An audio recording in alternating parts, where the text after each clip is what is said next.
Greetings. Welcome to Sauna Talk, and this episode is with Bruce Oreck. He joins us from his off-grid home in Baja, Mexico, and during this episode we talk about sauna, Finnish sauna, and his experiences being hosted and welcomed by Finns all over the country. As U.S. Ambassador to Finland during the Obama administration, his tenure was unique in that he served for a very long period, from 2009 to 2015, which he says with a wink, it was made possible because when they called from Washington looking for me, I told my secretary to tell them that I was out of my office. So he says they kind of forgot about him and just let him keep his post for quite some time. So while in Finland, Bruce became enamored with all things sauna, especially the smoke sauna, savusauna, the traditional revered style of sauna that goes back centuries, where the fire is open inside of the sauna building, heating rocks directly for hours. And then the fire is extinguished, the ash is pulled out, the doors and windows open, the smoke is allowed to escape the building, and then it's closed in and you go in and you sauna. It's a very simple system, and it goes back before the Iron Age when stoves were made out of steel.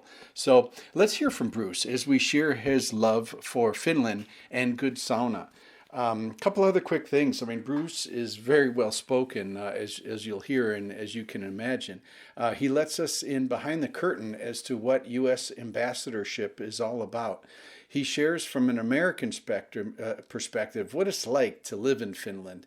And I have lost count with the number of people who have gotten into sauna, really good, authentic sauna, from their time in Finland, either working for a Finnish company or traveling in Finland. And in my case, a college student 30-something years ago, just bumming around and living on an island over in the Baltic. Lastly, I'd like to read to you Bruce's bio, so you're a little more informed about his background. I mentioned about his ambassadorship 2009 to 2015 in Helsinki, Finland, and during that time he also served as the chairman of the State Department's League of Green Embassies, and in that capacity achieved the first LEED Platinum embassy building anywhere in the world. Under his leadership, Embassy Helsinki became the only embassy in the world to utilize both district heating and cooling with an operating efficiency of over 90%. And the embassy's Innovation Center became the first and only U.S. government building in the world to deploy exclusively LED and OLED lighting. Ambassador Oreck is the recipient of the United States Navy's Distinguished Service Award, the highest award that the Secretary of the Navy may bestow on a civilian. The Alliance to Save Energy's Charles H. Percy Award for Public Service, and the City of Helsinki's Golden Medal, the only non-Finn to ever have been presented this honor. Prior to his work at the State Department, Ambassador Oreck practiced law, specializing in business and taxation, and represented many of the top 100 companies in America. In addition, he served as the Executive Vice President and General Counsel for Oreck Corporation, the floor care and consumer products company. Ambassador Oreck is the author of several tax treaties and has been a public speaker for over 20 years. Ambassador Oreck has also founded the Zero Carbon Initiative to advance high-performance building practices in the residential construction industry. ZCI's latest project was the construction of the Next West House, a LEED Platinum zero-carbon house built in an historic district as a teaching showcase for builders, politicians, and the public. Currently, Ambassador Oreck is an adjunct professor and executive in residence at Aalto University in Helsinki, focusing on business and entrepreneurship.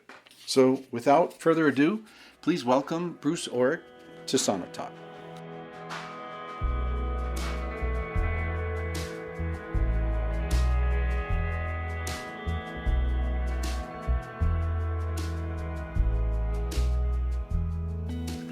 This show is brought to you by the Sauna Research Institute. The Sauna Research Institute is a newly formed 501c3 nonprofit.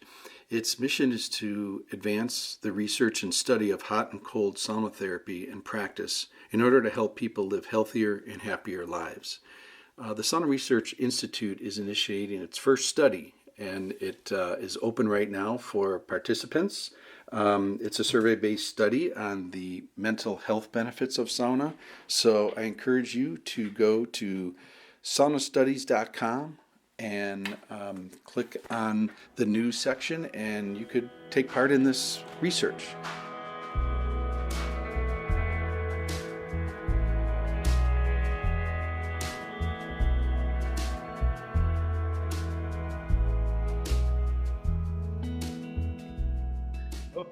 Okay, are you there? You and I have been so jinxed. If listeners to this podcast only knew. See, that's where I am. Yeah, that's great, and that's not Duluth, Minnesota. That is not Duluth, Minnesota. No. Yeah, that's pretty far away. And where does this podcast find you, Bruce? So I'm in Baja, Mexico. I live part of the time off the grid, and literally off the grid. I make all my own power. I make water from the ocean. And when I don't want to speak to anybody, I push a button and you cannot reach me except by carrier pigeon or something. I'm just gone.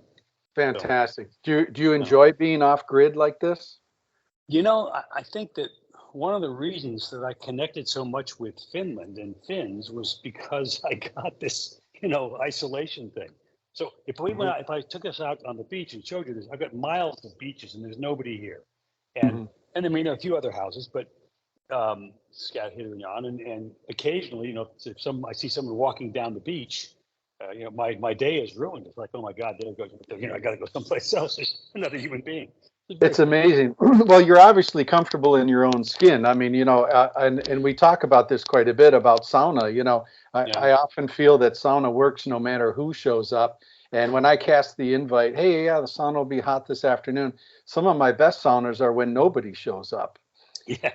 I used to, in the summertime, you go, people's get invited to, all these Finns would invite me to their wonderful merkis. And the best time for me, I would go in the early evening and especially if I had a smoke sauna. But then after, when everybody finally crashed, all the beer had been drunk and of course Konkova was gone and all that stuff. I would go back out to the sauna at like 3 a.m, but it had cooled down. And I could just sit there for 2 or 3 hours and watch the sunrise. It was hot, but not so hot that you were going to, those are the best days on the planet. Fantastic. Well, for those that I'm going to read your bio, and I'll spare you to listen to your own bio. You've probably heard that quite a bit, but I want to just tee the ball up that you served as United States Ambassador to Finland from 2009 until 2015. And we're going to talk a little bit about the green embassies and your work along that, and also it's dovetail into where you're sitting right now in terms of this off-grid and green building and stuff, which is fascinating. But even after your tenure as ambassador, you went back to Finland. No, I stayed in Finland. You never left? Not really, no. And as an adjunct professor, correct? Aalto University in Helsinki? Yeah, they call them. God, what is it? Senior moment, but it is an adjunct position. But it says it's a what is it? Executive in residence is what they call that. Executive in residence, you got it. But it's an adjunct. Yeah, that's beautiful. So staying in keeping with a little bit of chronology, your last name is unique. Is it a family company? Are you affiliated with the Vacuum? Is that like how you? Right, that was us.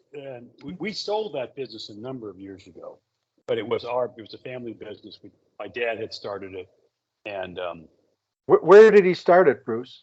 We were at the time we were living in New York City, and but it was it was a long time ago, before internet, before all that stuff, and it was we started doing direct mail and TV and radio advertising. We just sold a product that ran counter to the prevalent thinking in the 50s was, it had to be vacuum cleaners had to be heavy to work well.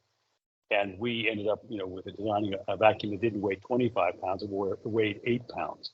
And unlike most appliances that, are disposable these days, our vacuum cleaner came with a 21-year warranty.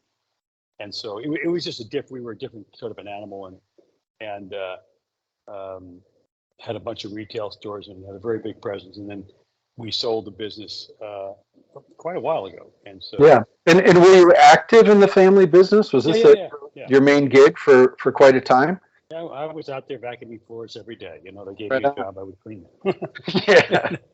I'm a lawyer. I'm a lawyer by training, and so I was general Yeah. counsel for the company. Yeah. Right.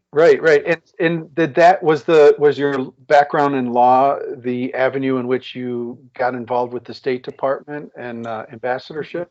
No, I have always lived a very untethered existence. You know, my brain is wired kind of funny, and so I keep changing. When I've figured something out, I just kind of move on and go on to the next thing.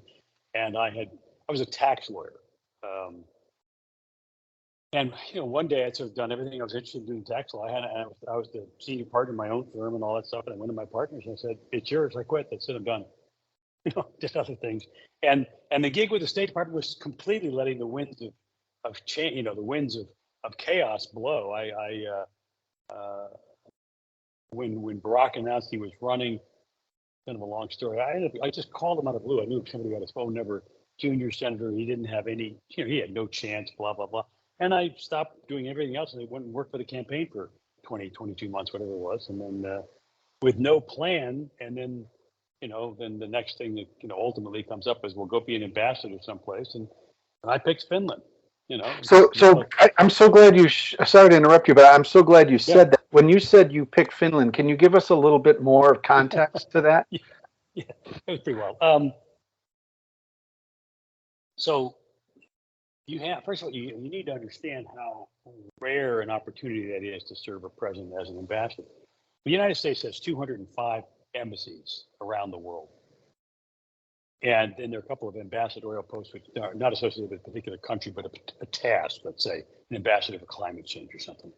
And within those 205 countries, most of them, the overwhelming majority of those posts are served by professional people who have worked in the State Department all their lives and have come up to a rank where they can serve as ambassador. It depends, it varies, but somewhere between 25 and 30 on average posts are appointed directly by the president. And you sort of get one bite at the apple. When Barack came into office, he had 600,000 people apply for jobs across various, you know, across the executive branch. It's a lot of people. And I was not a political animal. I hadn't been a big time, you know, donor. Or I just like sort of got involved in crazy ways. And whoops, hang on. Did you hit a button? No, I've got a call coming. Hang on. Okay, you there? Mm-hmm. Let's see, where'd you go? There you go. Okay, there you're back. Sorry.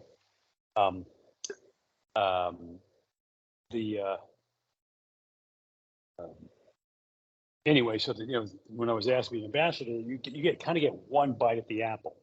The very, very most prestigious positions, they're, you know, London, right? The ambassador to the Court of St. James, Canada, important trading partner, Australia, you know, Mexico, important to their relationship there, Paris, Rome. You know, you can pretty well figure out what the top 5 or 10 spots are. Well, those are reserved for people who've either had an incredibly long relationship with the president or have a lot of political connection and done something for the Democratic Party for a long time. And so you take those out. And then there's some posts which were just going to be beautiful but boring. And I'm going to, you know, name names. I think New Zealand. I could have gone to New Zealand. But as beautiful it is, and I love to camp and do outdoors, there's not a lot of action going on there. It's not. And so I wanted to be in Europe, and I wanted to go to a place that looked like it was going to present a whole bunch of different things I didn't know about, but things I was interested in. I was an energy guy, you know, alternative, green, blah, blah, blah. Finland being a very energy focused country because they have no natural energy resources other than wood, and a quirky country. I thought, well, that looks like an interesting place. And I said, Finland, and they said, well, okay. And, you know, next thing I'm, you know, living in Helsinki. Perfect. And had you taken saunas prior to 2009, Bruce? I had, but like most Americans, we had clueless what sauna is really about, right? We in America, I grew up always thinking that a sauna was a dry heat, right? And the idea, no, you never go to any place where they've got a sauna where they don't have a bucket of water. They would. You go to Germany, they'll say, "Don't put water on the kiwa, don't put water on the stove," right? So I grew up thinking it was just dry heat. And of course, once you get to Finland, you go, wait, let us tell you what this is really about. It's like cappuccino in Columbus, Ohio versus in Rome. Right on. That's a great crepe in the streets of Paris versus a crepe at the airport, a creperie or crapperie, as I call it, right? It's a different thing. And so, it's an entirely, as you know, I mean, it's the real McCoy is entirely different and simply extraordinary. So I could ask a couple different questions on that, and I'll stay with it. Why do you think there's a disconnect between what you and I know as sauna and what Americans have been fed as sauna here in this country? I think first of all, it was easy when steam rooms have been around for a long time, and that's a wet location device. When you think about most saunas in America, the overwhelming number are going to be electric saunas, right? And there are very few appliances where you take what's effectively a toaster and pour water on it, right? And so I think that, frankly, electricians, electrical codes, people just didn't get the idea that you'd have an electric heater that you're going to be pouring water on and sitting there. Plus, the construction of a wet space is entirely different than a dry space. So I don't think it was an active decision that someone went, we think it's better without water. I think it's just the realities of coming to the USA, which is in so many ways parochial. And, and basically saying, we want a toaster that you can submerge in the bathtub. Right on. A little formal. Well, and being a lawyer by trade, maybe we can also pin a little tail on the donkey of liability and the risk factors of that, in defense to these health clubs and regulations and UL 875 and all that. Right, all that kind of stuff. And of course, the other aspect is that what the true, the real crown jewels of sauna is not the electric sauna. It's the wood sauna, and of course, culminated with that smoke sauna. And building wood burning saunas in a country that's got this fire code crazy is difficult. And smoke saunas, of course, are virtually impossible. Well said. Every Finn knows that eventually their smoke sauna will catch fire. It's not if it's just going to happen, right? And so getting a fire marshal in the United States to say, "Oh yeah, go ahead, build a building," we all know it's going to catch fire. Yes, and let an open flame go inside, and the smoke stay right inside there. Sure, we'll love that.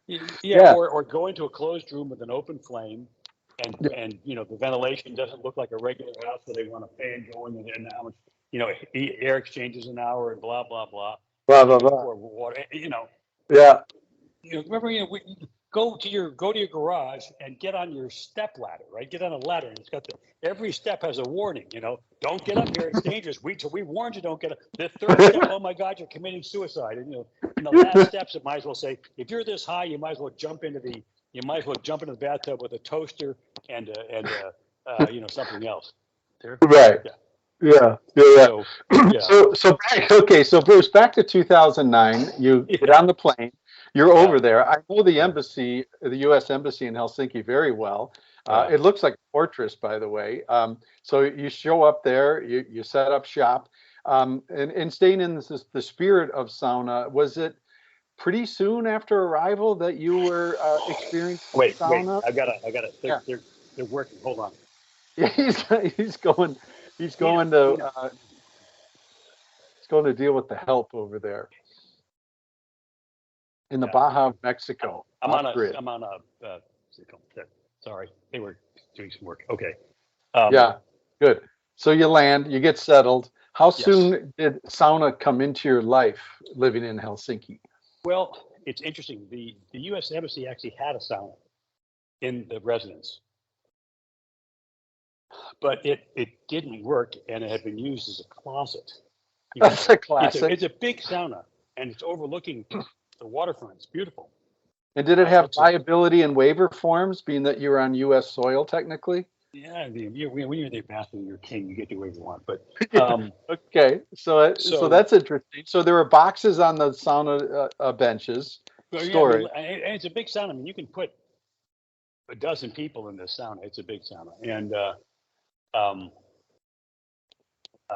so at first I sort of emptied it out and used it, but it was really not. It hadn't been done right, and so I one of the things I got done fairly early in the rebuilding renovation of the embassy was to redo the sauna.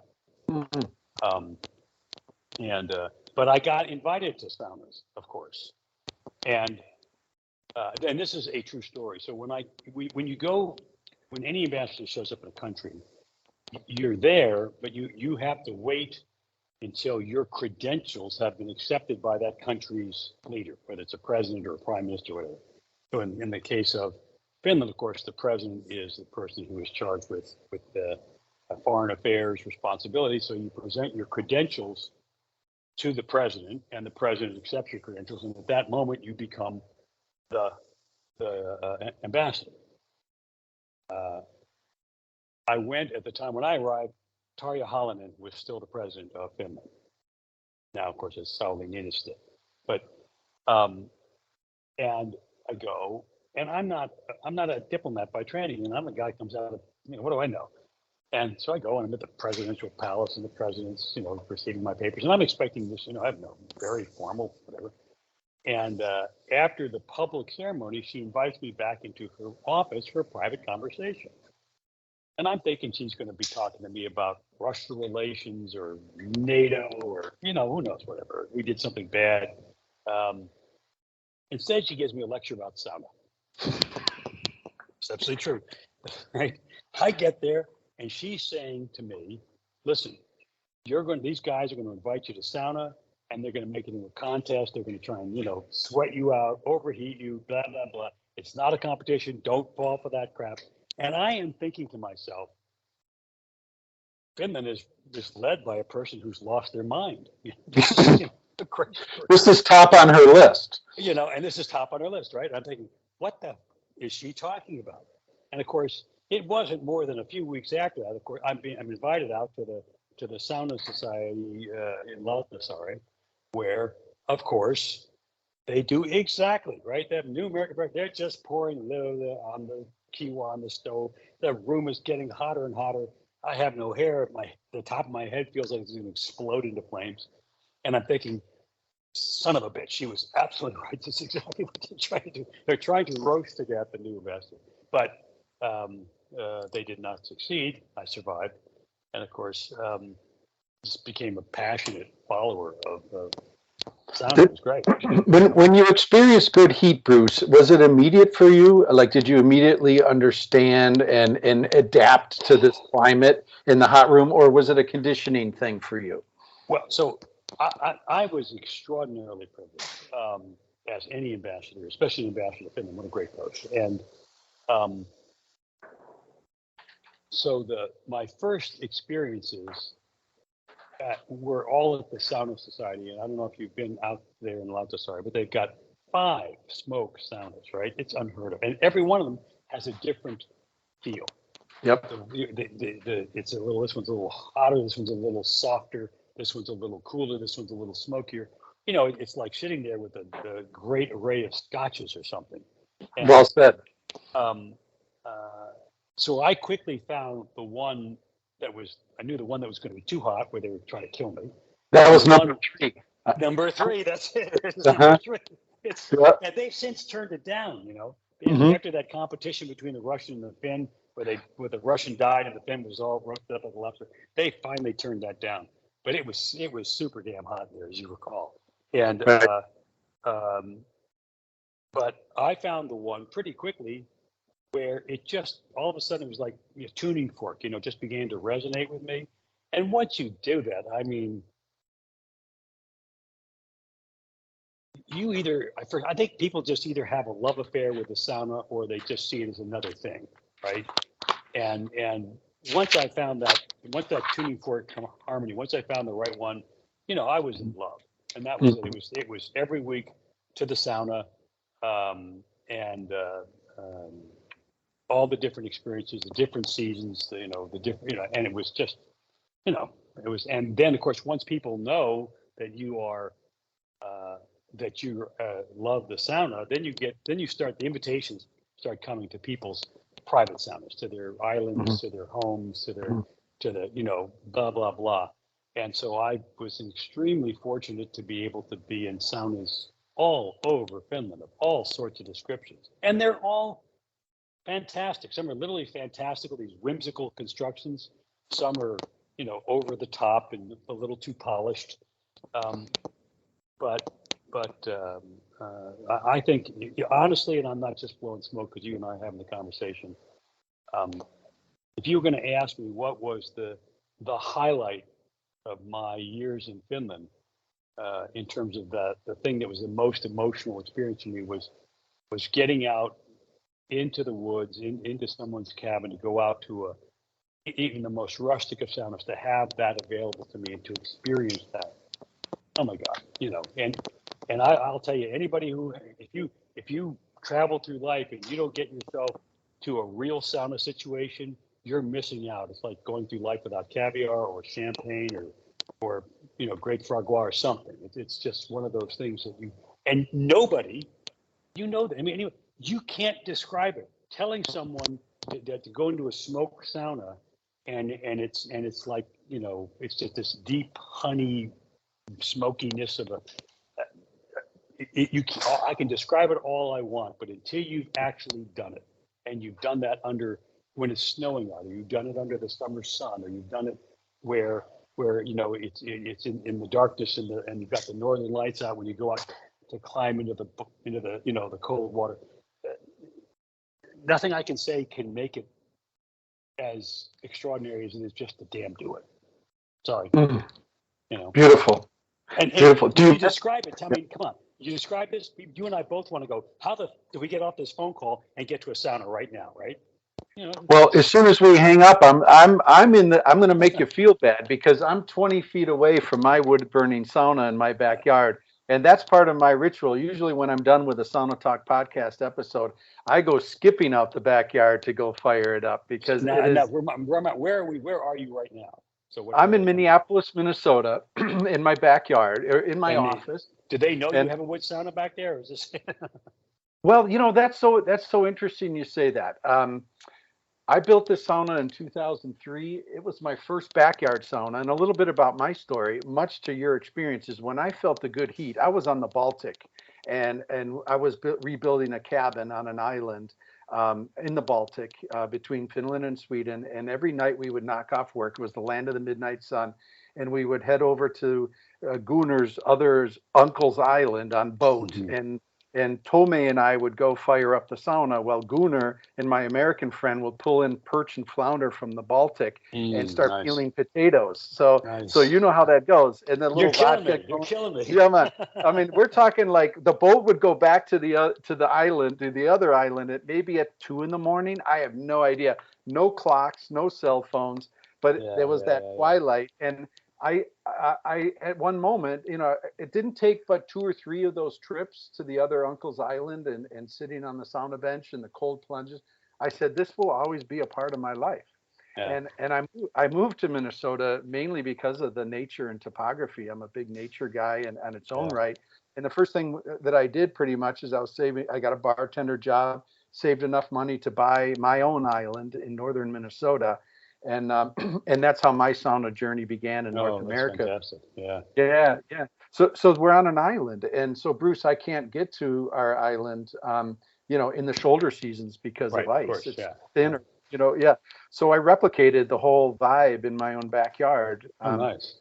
And so first, all my neighbors would make fun of me, and probably for good reason, because as you know, if it's snowing, there's no, so I'd be out there in the sauna and it'd be snowing, and I'd look out between rounds and the snow would have stopped, and I'm like, Option A is I could go shovel in the morning, or option B is I could knock this out in about 20 minutes between rounds. So I'd Yeah. stick a towel around me and go shovel in the snow, Yeah. and then get busted by someone driving down the alley. Like, who's this nutcase? But so I didn't do a lot to make myself somewhat normal about Yeah. sauna. I But get it. now all my neighbors want in. I literally, Yeah. the last time I fired it up 2 days ago, a neighbor was bold enough to come into my own protected backyard and see if the sauna was fired up, because he wanted a sauna session. So That's great. That's yeah, great. I'm glad I Yeah. could tell you that story, Bruce. Yeah. No, that's fantastic. Yeah. Yeah, and it's a good transition to start asking about sauna in North America again. And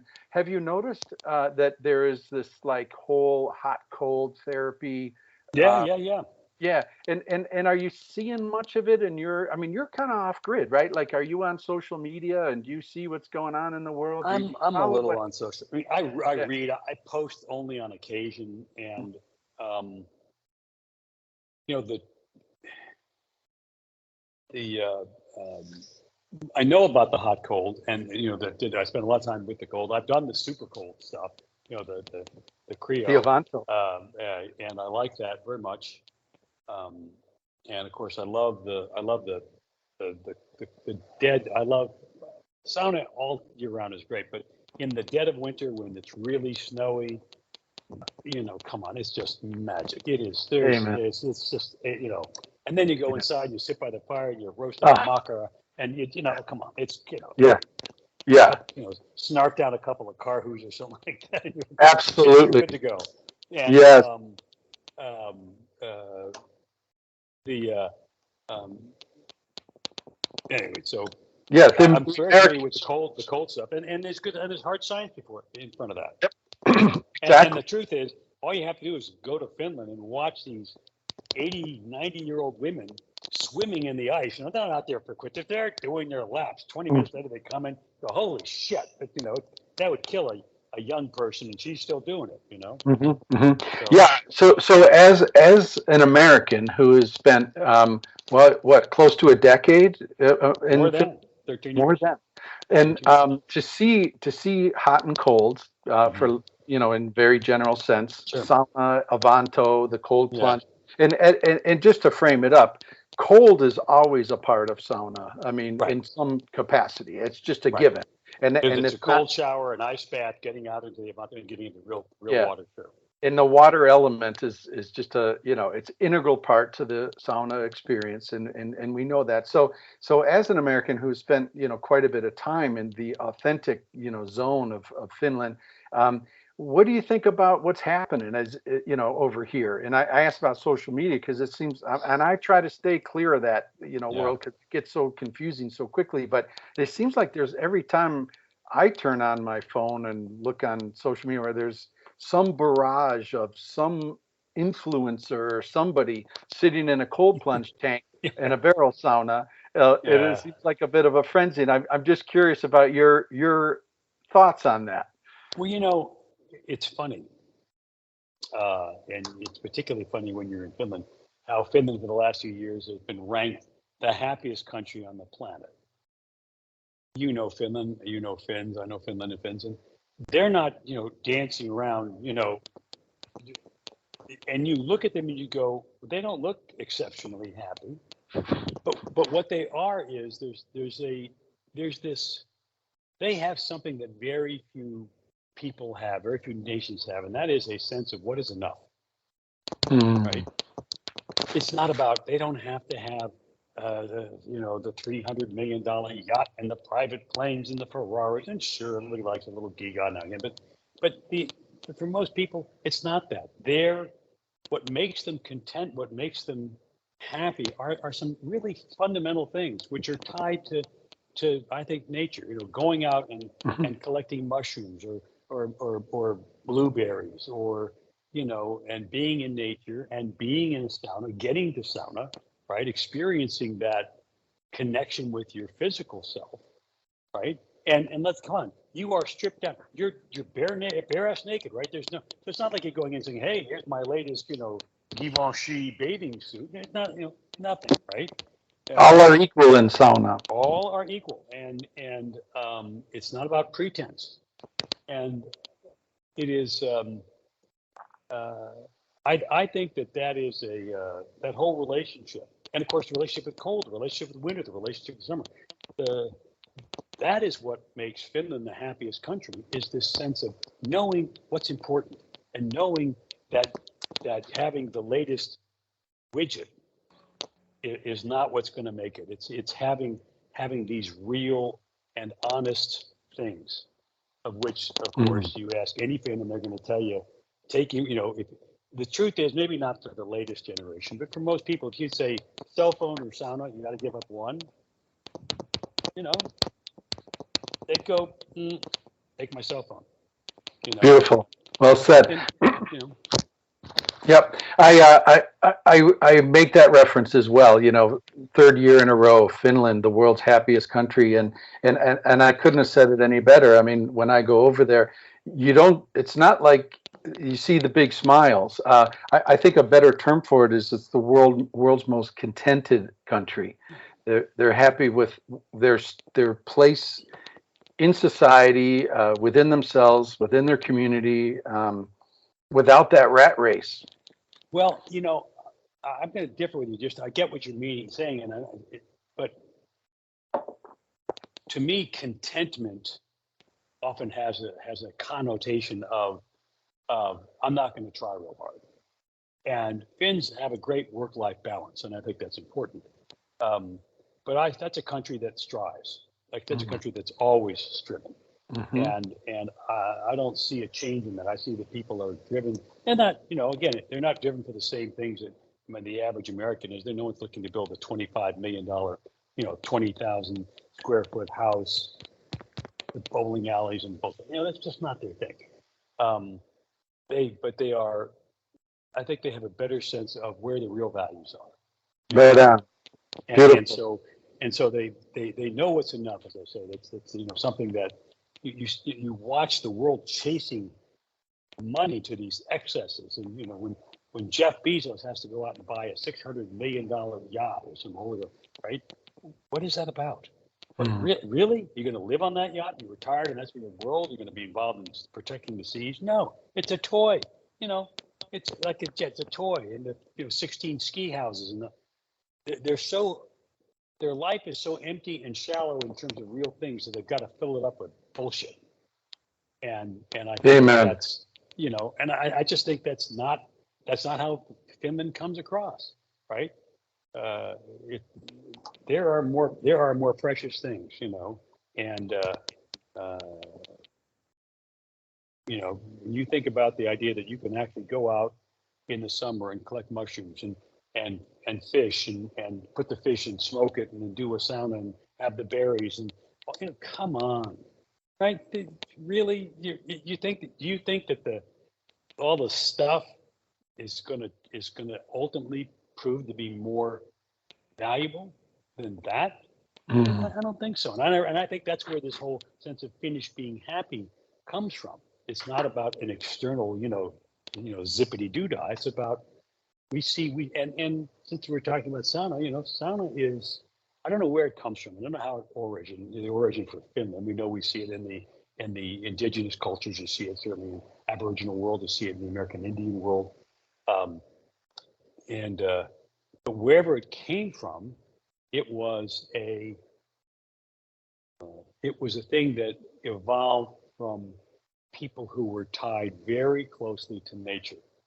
And if you're tied to nature, then basically you got to be real, because it demands your respect. It demands your understanding. Beautiful. Thanks. Hey, back to Finnish Sauna Society for a moment. I'd be remiss if I didn't share a story from Risto Elämä. I know you know Risto, and he was with you on the sauna bench, and also your bodyguard, right? Yeah. Is that how that worked? Do you want to share the story, or should I? I'll tell you a slightly different one. Maybe I think maybe I told this about. They were trying to get the other ambassadors from these different countries to be more involved in sauna, and nobody was more involved than me. And I would go and I would sort of try and, hustle up some of the other ambassadors to come. And, there are some countries where that was not their thing. But we got one set up. I don't know whether Risto had a hand in this or not, but they had a reporter, I think it was from the Helsinki Sanomat, I'm not sure, and a photographer. And they invited a bunch of ambassadors to come to the Sauna Society to be interviewed and talk about, And the two that came was me, of course, and then it ended up being at the time the then British ambassador to Finland, who was a good buddy, and we're sitting there and we're being interviewed, and they put us in bathrobes because we're going to go, into the sauna with the photographer, with the reporter, and do the whole thing. And they're sitting there, and the interview is about to start. And I look over at the British ambassador, and I start thinking I'm going to mess with it. So I go, psst. He goes, what? I go, psst, and I'm pointing at him. And he's the reporter's a woman. He's afraid that he's sitting there with his robe open or something, and his junk is hanging out. And finally looks at me and goes, what is it? And I point, I had robes made up with the U.S. Embassy, the logo and the whole thing, and all very soft, very, fancy robes. And he was wearing just this plain white robe that the Sauna Society gave me. I said, what's the matter? Your Majesty can't give you a damn robe? He goes, fuck you, Bruce. Yeah, that's great. The sauna is the perfect place to screw with people, Absolutely. Well, the way Risto tells the story is now when you traveled, were you always required, or did you have a bodyguard with you? What is the protocol for that? So I used to be a bodybuilder in a different life. I was much, much bigger. And, I'm about to turn 70, so you can't just keep that kind of mass on. I'll tell you, when I first got to Finland, the prior two ambassadors before me were both women. And I got to Finland with my then wife, who I'm still very good friends with, and we're hiking.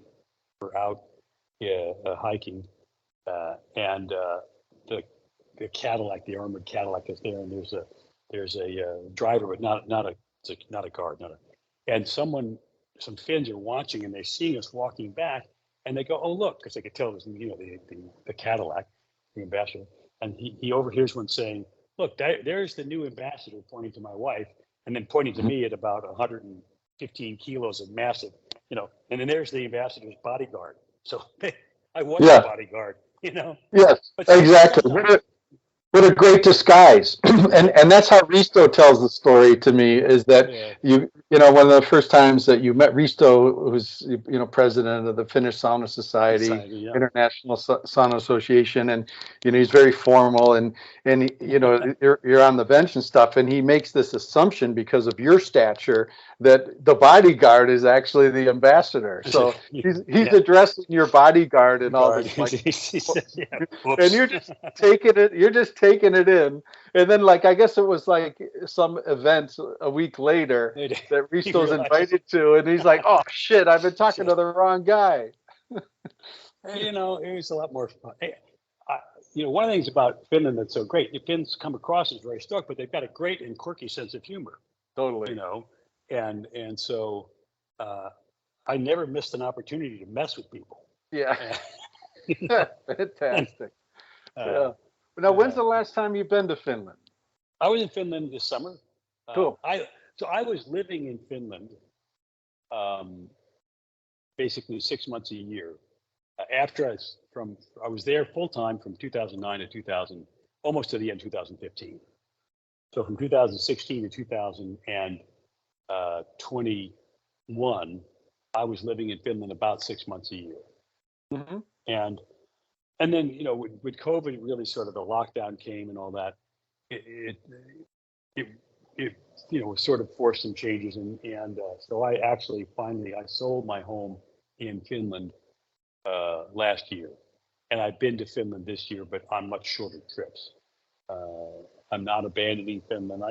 Even if you like Finland, you don't abandon Finland. I'm just sort of in a chapter right now where I have a bunch of other things that I've got to spend some more time on. But I will continue to return to Finland for periods of time every year, and so 2021 was that was the end of the 13 years where Finland was home. Fantastic. Full time. That's beautiful. You put full time for the first 6, and then did 6 months a year.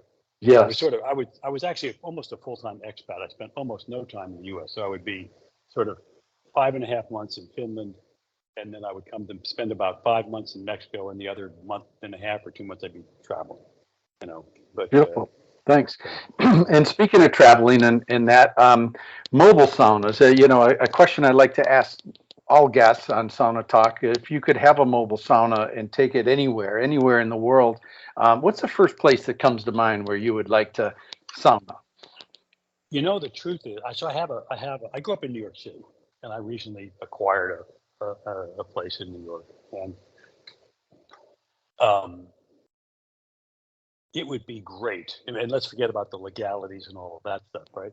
But it would be great to go down to Times Square or go to Central Park, right, and set up a sauna. Have a barbecue out front with really with a bunch of makara sausages and other stuff and some smoked salmon. It would be put an icy plunge pool out there. And yes, it's New York City, so you'd never get away with the nudity piece, but and have a thing. We say, look, we're going to run a sauna in the park or in Times Square or someplace, in one of the parks for a month or for a couple of weeks. And you got to make reservations, and we can seat this many people, and you get this much time, and have a real experience. You can't do smoke sauna, but do a wood burning sauna with the water, with an icy plunge. And, I think it would get great press. I think it'd be a lot of fun. And, there's a lot of stuff they could do. You could, the seating could be all, Finnish design stuff and Marimekko towels and shit like that. It'd be, it would be a fun promotional deal, and it'd be fun to take the sauna just right to New York City. Beautiful. Beautiful. And you touched on something there, I think, which is inherent to good sauna, is that, when you feel good heat, it's egalitarian, it's universal. And so you can have this experience in Manhattan, and the climate like you're creating through the sauna in the cold could be like you're in Lapland or in Tampere or something like that. So it's a universal feel, isn't it? It would be kind of fun. I mean, can you imagine, again, you're setting up either in Central Park or someplace and have people coming out of the sauna, and it's cold outside, but they're all heated up, and they can take a plunge and have a bench and sit out there and watch the steam come off their body. And, and people walking by are going to go, what the? Amen. That's great. That's cool.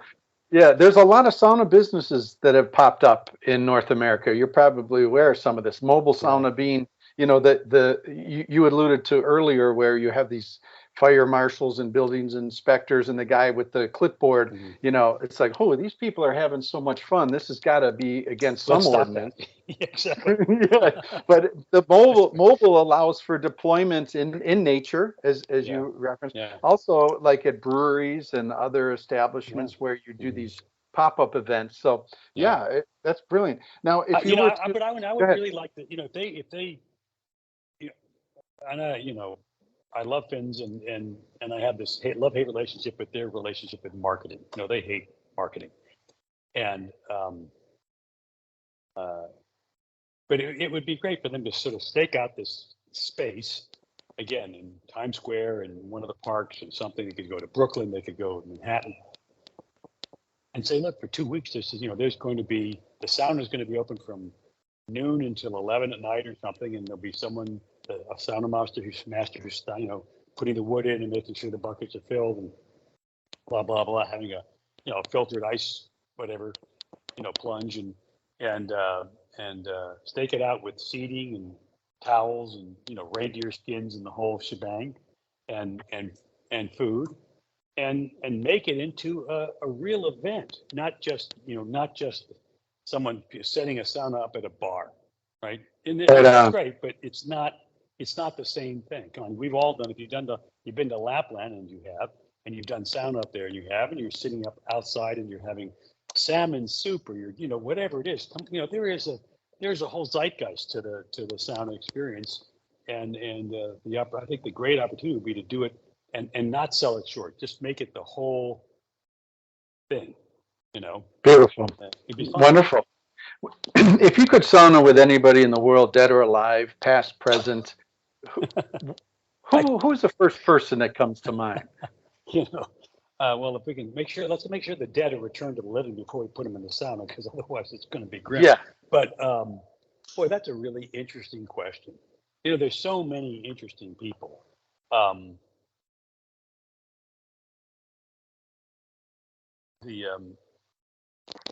So I'm gonna change this a little bit. When you're the ambassador, the U.S. ambassador, especially if you're the ambassador with a popular president, right? And I don't mean by that it has to be a Democrat. There've been very popular Republicans as well. Not lately, but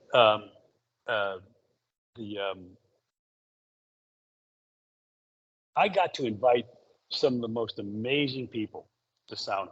They can be coming in. They're in a European thing, and photographers, poets, writers, politicians, entrepreneurs, and over and over and over again, the feedback I got was that it was one of the most remarkable experiences they had ever had. And these are people who had been, because of their stature, not necessarily because of their money, but because of either money or stature, whatever. They've done stuff that you and I will never do. And yet, ranking it against all of those, they would over and over again. It was like, this is just, unbelievable. And you had great conversations with people. And once they sort of got through the first sauna round and outside, and then what all their fears and stuff had sort of melted away, man, they just opened up, and you had these great conversations about whatever was on, the topic of the day or on their mind or something, how they did this, they did that. And so, I've actually had that kind of opportunity to get to sit in the sauna with people that I would never otherwise have had the time or space to do that. And I would,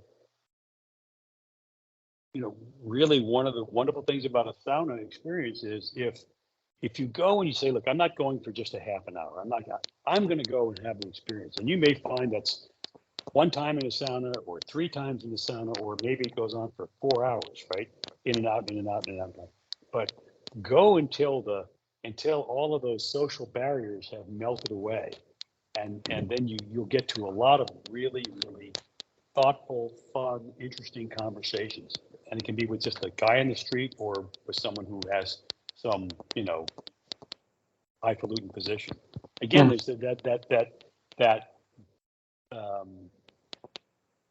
sort of the commonality of all people that occurs in the sauna. Beautiful. So the answer to the question is no one person comes to mind for you, because you've had so many experiences with very interesting people. Yeah. Did I get that right? Yeah. And again, and some of them have been people who you would know, famous people, and some people, who are just unknown, but they have, the truth is that everybody has a great story to tell. No matter even if they kept it to themselves, or they're too shy to tell it, or whatever it is, as a species, we're storytellers. We love to hear them, and not everybody's a good storyteller, but we like to tell them. And when somebody in that space in sauna, the darkness, the heat, the smoke, the smokiness, I should say, the cold water, sitting outside in the cold weather under the stars, the summer warmth. When the social barriers slip away, and they do, you get to some wonderful stories, some really human experiences, and that's, I think that's part of the wonder and miracle of sauna, right? Beautiful. It strips away. Right. Thank you for that. At the risk of wrecking that wonderful pinnacle moment, which would be the great time to say thank you for being a guest on Sauna Talk, Bruce. I do have actually 2 more quick questions. You okay? You doing good? Yeah, I'm fine. Is there I'm in anything Mexico. I'm on Mexican time, so it doesn't. I love that you are. How cold is the ocean? Do you go in? How cold? Right. I swim every day. Yeah. Is it cold? Right now, it's actually quite nice. It's quite warm, but in the wintertime, it gets cold. It doesn't get Baltic cold. It's not, it doesn't get like that, but it's cold enough that when you go in, you're not going to swim for a long time. Right now, it's idyllic. You can go out there and just hang. Yeah, right. And I was teeing the ball up because if it is cold, I was going to ask if you have any plans to construct or put a sauna in your Mexico place. Well, so where I am is in the desert, right? The desert sort of comes right to the ocean. And so if we were to go to the other side, it's cactuses and stuff. And so there's not a lot of, other than the wood that washes up from the ocean, you don't have a lot of wood where you can cord it up like you could in Finland and just stoke a stove, right? Mm-hmm. And so the sauna here is sort of an impractical undertaking. But so I have a hot tub. I get into the stars in the hot tub and that kind of stuff. Is the hot tub heated by solar? It must be. Right? I can. It has a solar heater, but I have a propane tank out here, so I can heat it up fast that way. But I don't have to. I mean, I can run everything on solar. If I wanted to, probably should get this gigantic room of lithium batteries and all sorts of stuff, and right. And is that the limitation, do you think, for solar? I get asked many times about, can you do an electric solar sauna heater? And I think the constraint is battery, isn't it? I mean, if you can run a Tesla, couldn't you create enough heat to heat a electric? Absolutely. I can do that. I can run an electric oven. It's electrical heat is an extremely inefficient heat, a resistance heat, and it's known as the coefficient of performance, a COP, it's a 1. It's as low as it can be, and so you could do an electrically heated sauna. You can do, depending on the time of year, you could use basically hot water. You can boil water with solar power easily and run. You could heat coils using boiling water. Right? Fascinating. And then you'd have to, you pour water on it and that kind of thing. Nobody does that, but you could. From an engineering standpoint, it's not challenging. But the truth of the matter is that it's using that much power to do an electric. And so so I live on the ocean. At night, when the sun sets down, this is dark skies. I mean, I see the Milky Way, I see the moon, the stars, it's great. And so the trade-off is to sit in a box to get hot, or go sit out under the stars in the hot tub in the night, which I do pretty much every night. And this is one of those places where you'd have a hard time really justifying a sauna, the construction of it, and the resources to put towards it. Right on. It's a different climate, so it's a bit different atmosphere, and it's well explained. Say it's a sauna day. Say you're back in Finland and you wake up and you're going to be taking a sauna. And as you think about that, as you're thinking about it, doing your work through your day, and then you go to sauna, and what is, as you think about the full spectrum, the first lolu, the first cool down, the first cold plunge, hanging out, more cycles, more rounds, and then finishing the experience. If you had to distill it, what is your favorite moment of sauna? What is the favorite moment for you during a sauna session? Right. Your headset's crackling a lot. I don't know if you got to plug in and unplug or something. Did you get that? Did you get the question? I got the question. Yeah. Okay. Sorry about all that technical difficulty. I was getting all Italian and animated. I ripped my headphones out. Yeah. And even at the end, even when you're done, like for some people, maybe tucking themselves in bed at night is a favorite moment. Well, that's me. That's the 2 times for me for sauna is either after work, when the day is done and you know that you are there without a timetable, and you can take as many rounds as you want. You can stop, eat some food, take a rest, go back in, that sort of thing. And I would say a great sauna evening for me is 3 or 4 hours. You get there sort of at the end of work, and if you get there, let's say you cut the day short, you're there at 5 o'clock, and you finish up by 9 or 8:30 or something like that. The other time for me is I tend to get up extremely early. I'm often up at 3 and 4 in the morning, sort of 3:30. And when I have a sauna that I can get to, like at the embassy, I would get up at 3 in the morning. I'll, heat the sauna up. I'd make my coffee. I'd go upstairs, and I would sit in the sauna from, 3:30 till 5:30. With multiple sessions, like cool down, heat ups. And would you take notes? Would it be strictly like meditative or calming for you, or was it a productive time? And it's productive, because even meditation, even discharging the brain is productive. Letting. Sometimes it was de-stressing. Sometimes it was sort of ordering thoughts for some, a trip or a project or meetings or whatever it is. But it was extremely mindful. That whole issue of mindfulness, and it's just a good way to be very mindful. Well said. Any final words for listeners to Sauna Talk? I want to just thank you, Bruce, for being a part of the Sauna Times podcast, Sauna Talk. It means a lot to me. We have a kindred spirit of appreciation of good heat and the experience itself. As more and more people get into it, it's more and more fun to find others like yourself that have a deep appreciation of sauna. So I'll let you take it out, or ask me any questions, or share any other thoughts. I think for me, I think the challenge is finding ways to create a replete sauna experience, right? Something that's the whole experience outside of Finland. And it will never be exactly the same, but that's okay. You can have good wines that come from California just like they come from France. But and somehow to create a more widespread desire for something. It's not just hitting, the steam room. It's not just hitting the sauna, hit and go, and I got a few minutes. It's great if you have, that's all you got.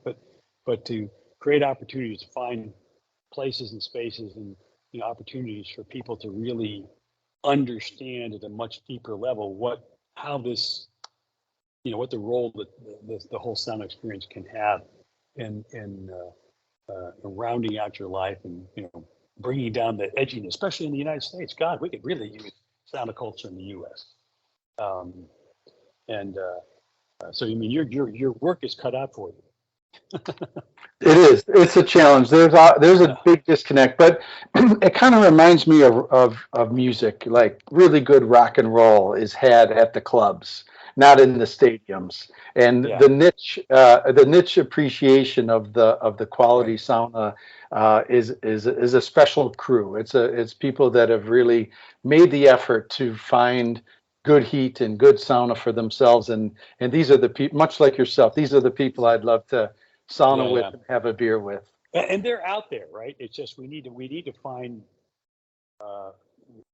finding our peeps, as it were, and then finding the locations where you can actually go. I mean, can you imagine a public sauna? You can walk down the street to Helsinki, there's a public sauna, and people are sitting on the street wrapped in a towel, and so.